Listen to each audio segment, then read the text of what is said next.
प्रत्येक चतुर्थीला चंद्रदर्शन करूनच उपवास सोडला जातो. पण ज्या दिवशी गणपती बसतात त्या दिवशी अर्थात भाद्रपद चतुर्थीला मात्र चंद्रदर्शन करू नये असं म्हणतात.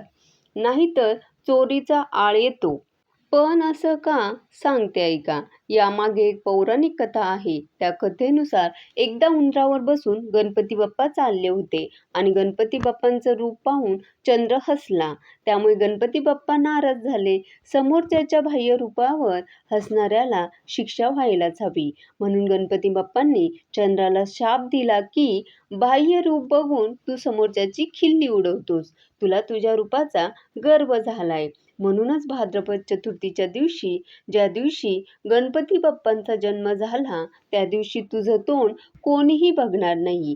त्या दिवशी जो कोणी तुझं रूप बघेल त्याच्यावर चोरीचा आळ येईल, मोठं संकट येईल. हे ऐकल्यानंतर चंद्राला त्याच्या चुकीची जाणीव झाली. त्याने गणपती बाप्पांची क्षमा मागितली आणि गणपती बाप्पांना शाप परत घेण्याचा आग्रह केला.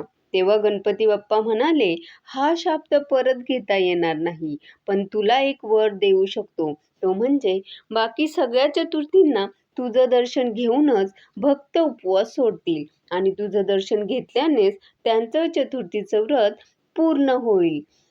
गणपती बाप्पा मोरया. धन्यवाद.